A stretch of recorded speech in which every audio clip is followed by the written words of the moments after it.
Hi everyone, my name is Heriberto Gutierrez Jr. And yeah, good afternoon, good morning, good evening, good night, whenever it is that you're watching this.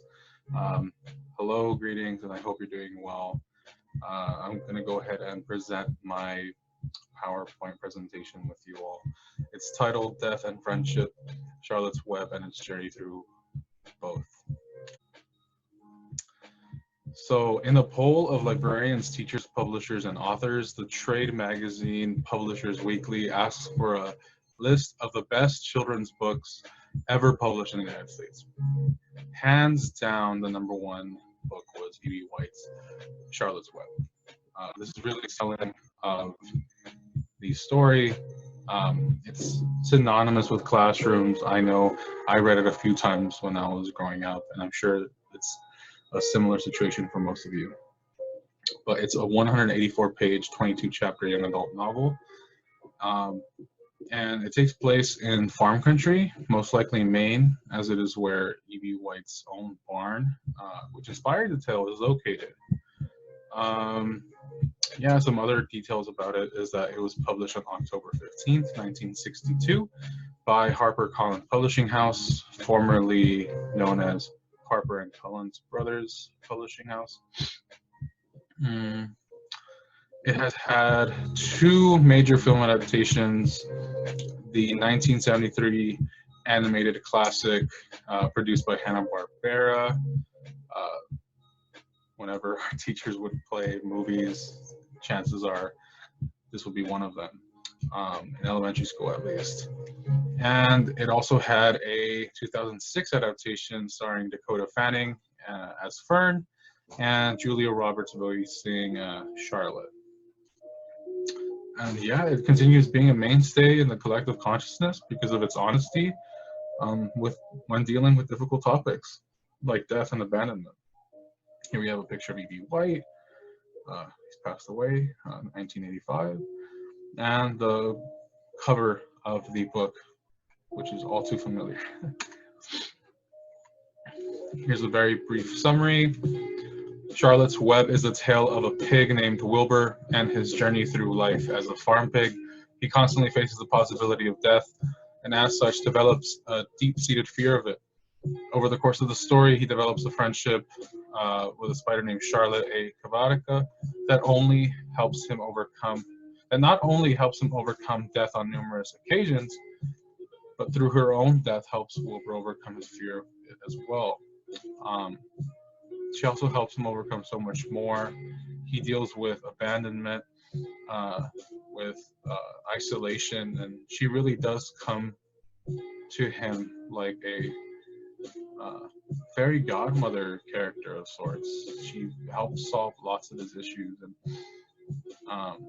more tied to reality, she helps him grow as an individual.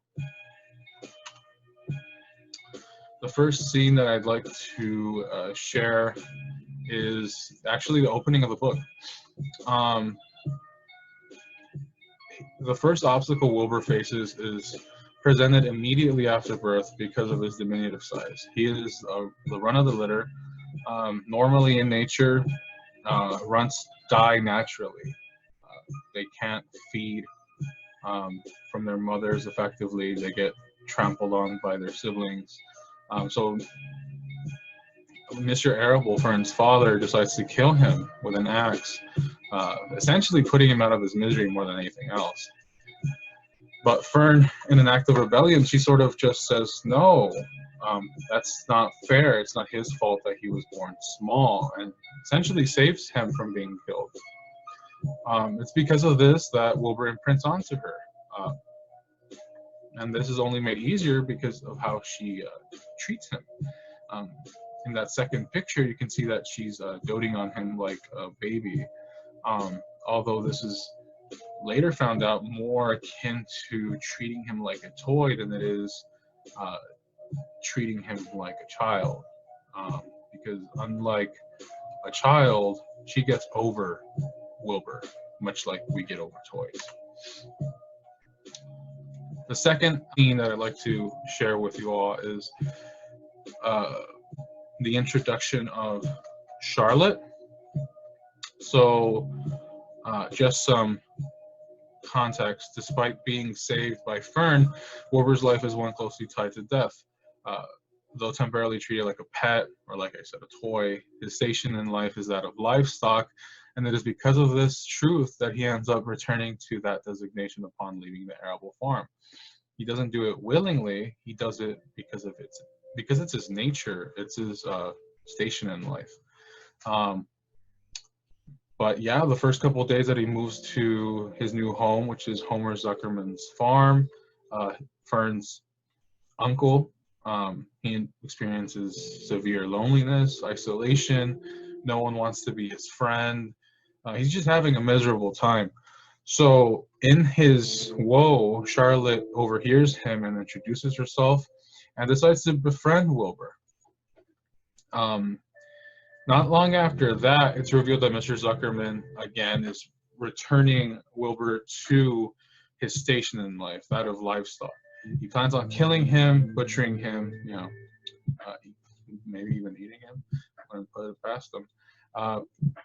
And so Charlotte concocts a plan to save his life, writing words in her web, uh, which is above his enclosure, as you can see in the first picture. She writes a handful of different words in different parts of the story. Most notably, well, actually, these are all of the words. She starts by writing some pig, then she writes terrific, then she writes radiant, and finally, in her dying breaths, she dies. She writes humble. So yeah, repeatedly, she saves Wilbur's life and also cements his importance to Mr. Zuckerman and those around him, sort of actualizing him as something more than just livestock. The first bit of analysis I'd like to share with you all is the use of animals as characters. I titled it "Exploration of Difficult Subjects Made Easier." But yeah, Charlotte's Web is an excellent example of the animal fantasy genre. By using animals instead of human beings, there's a separation between the reader and the things the animals experience, namely Wilbur and later Charlotte. As Perry Nottleman writes, putting an animal or some other fantasy character in the position a child might occupy, and that a child reader is most often invited to identify with, allows a writer to explore a whole range of emotional and sexual and intellectual and religious concerns that will be forbidden or at least very surprising in human children. Not only surprising or forbidden, but extremely difficult. Might even be borderline traumatizing. I'm sure it can be done, but it's difficult. So despite Wilbur constantly experiencing hardships that would be emotionally traumatizing to a child reader, like parental abandonment, loneliness, experiencing rejection from peers, and of course, the prospect of being murdered, it's because he's a pig that the impact is sort of dissipated into a more consumable reading experience. Yeah, there's a certain normalcy to pigs being slaughtered. So it doesn't come off as macabre or risque. Rather, it's something totally normal at the end of the day. So despite the child reader being invited to identify with Wilbur because he's a protagonist, there's a nice buffer of sorts between him and Wilbur. So it makes everything that much more accessible. And the same goes for Charlotte. It's because she's a spider that the exploration of difficult emotional concerns like mourning her death is made easier. In our day-to-day lives, a lot of us just swat spiders whenever we see them. There's this level of disconnect that exists. So again, even though, I mean, personally to me, when Charlotte passes away, it's heart-wrenching. There's this sort of underlying connection that she's a spider. And so you have to remember that, and this is what the child reader is aware of, like she's a spider, makes it easier to process. Then I'd like to talk about the absent mother and the death of a mother, the absent parent, the death of a parent. In this case, I titled it Wilbur's Absent and Possibly Dead Mother, His Adoptive Human Mother Who Abandons Him, and His Motherly Friend Who Dies. Bettelheim writes, "It is characteristic of fairy tales to state an existential dilemma, briefly and pointedly. This permits the child to come to grips with the problem in its most essential form." Yeah, so by sort of just quickly introducing it like that, it's done and over with. The child has to accept it. Bim, bam, boom, just done. And in this same regard, Wilbur sort of experiences these things. For instance, his biological mother is nigh non-existent, and her dismissal by the reader as important to the narrative is very likely. This can be seen as her symbolic death. She doesn't exist for all intents and purposes. And it might not be until the reader realizes that because of her unknown whereabouts, and to a slighter, lesser extent, because she's also a farm pig, that she's also essentially dead. If she hasn't been slain already for meat, she might have passed away from old age. We don't know this as the reader. Soon after, Fern mantles the role of a maternal figure for Wilbur. This might be very one-sided. Wilbur sees her as a motherly figure, whereas she might see him as a toy or as a plaything. This is emphasized even more when she feeds him like a baby and dotes on him as if he were her child.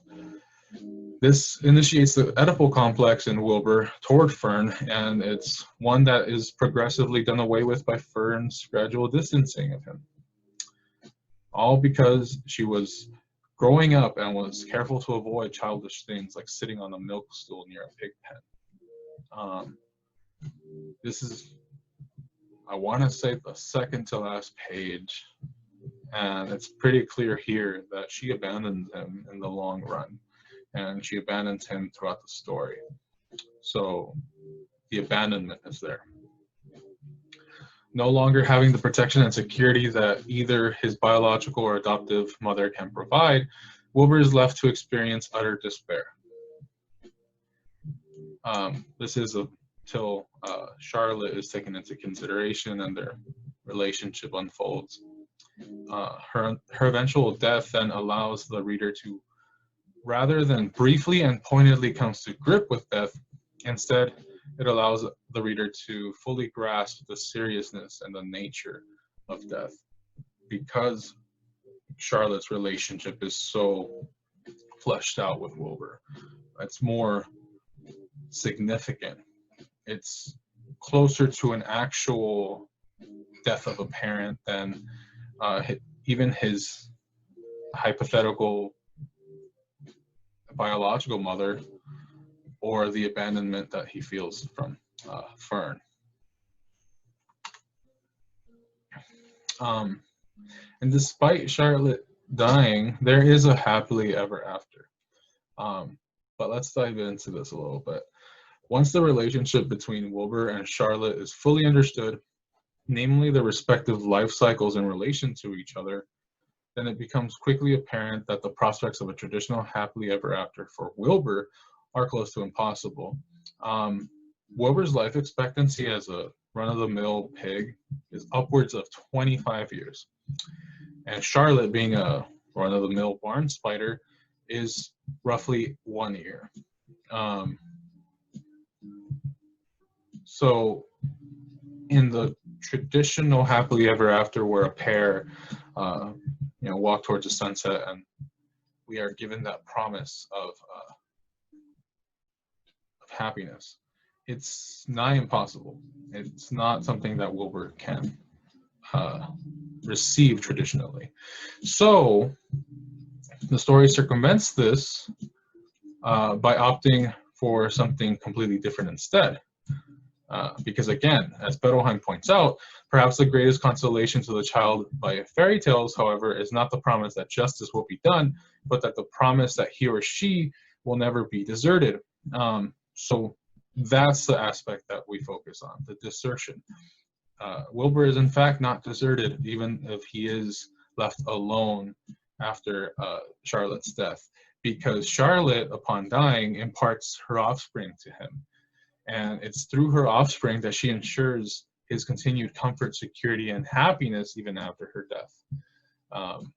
And there in that picture, we have the 3 spiderlings that remain with Wilbur even after all the thousands of others float off. Nellie, Aranea, and Joy. The outcome. Charlotte's Web deals with the theme of mortality very closely and aims to simultaneously teach the value of fighting for life and the acceptance of death as the natural order of things. This is done through Charlotte and her actions throughout the story. She is a spider, and because she's a spider, she is constantly facing death in the face. She kills, she's a predator. So there begins the teachings of its normalcy in the cycle of life.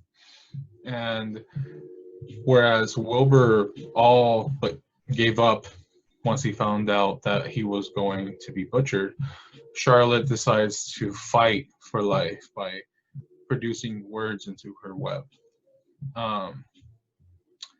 This is done pretty effectively, I'd say. To a lesser extent, the tale also deals with abandonment, isolation, and rejection. I say lesser extent because although these are things that Wilbur does experience and deals with, the heavy impact of the story really comes by way of Charlotte's passing. Yeah, death is everywhere in this story because, like I've mentioned before, given the type of animal that Wilbur is, death looms overhead. As livestock, his mortality is decided for him. And moreover, in his case, it's more impending because he was born a runt. Like, just death over and over again. And of course, by remaining honest to the source animal's natures and habits, the lesson is further grounded in the realm of reality. Early on, Wilbur had an itinerary and he follows it to a T, something along the lines of him digging holes and looking for scraps and eating all kinds of scraps that he's given in his trough. He is a pig and he acts like a pig. Charlotte is a spider and she acts like a spider. This is all grounded in reality. So despite their being personified, given these personalities and the capacity to speak to each other, they are the animals that they are. So these experiences that they experience somehow, some way remain in reality. So Charlotte's Web, in its attempt to honestly convey mortality and its serious nature, I'm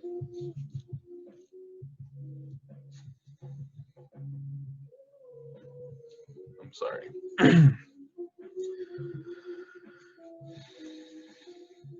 So Charlotte's Web, in its attempt to teach how we shouldn't fear our mortality, we should fight for life. I think it does do it effectively, not only through the characters, but through the writing. I mean, even if you were to look at its popularity in schools, I think that's a testament to its honesty. But yeah. And finally, other media representation for Charlotte's Web. Although I could have talked at length about the fantastic animated version or even the live action version, which I didn't watch. From what I've read online across the board, they're fairly close to the source material. The exception being that they add musical numbers, but in my opinion, the musical numbers just add to the experience.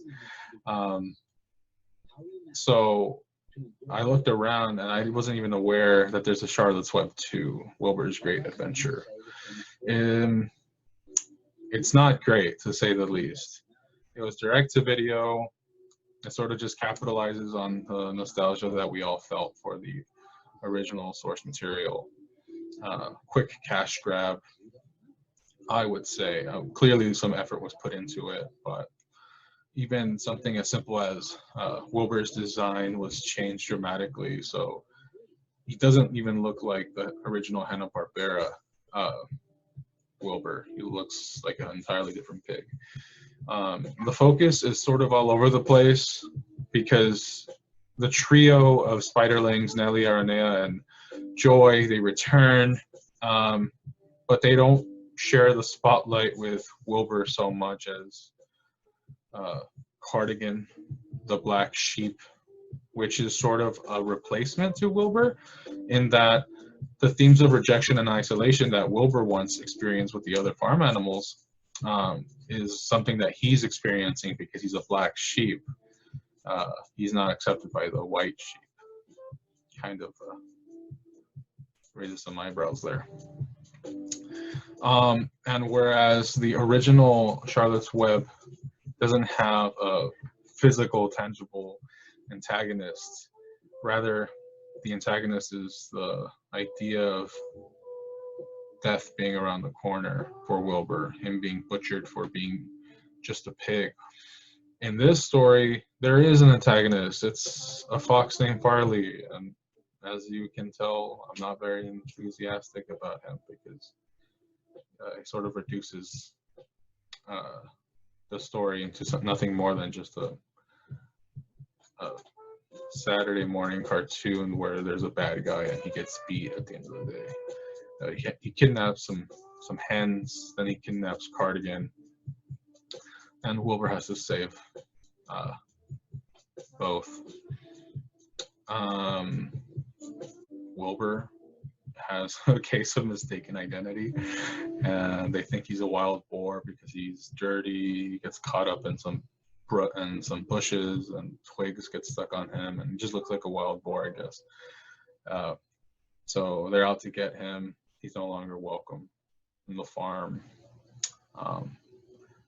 But I'm sure you can tell from my decline in enthusiasm that this movie's not great. I saw a couple of clips online and I just couldn't.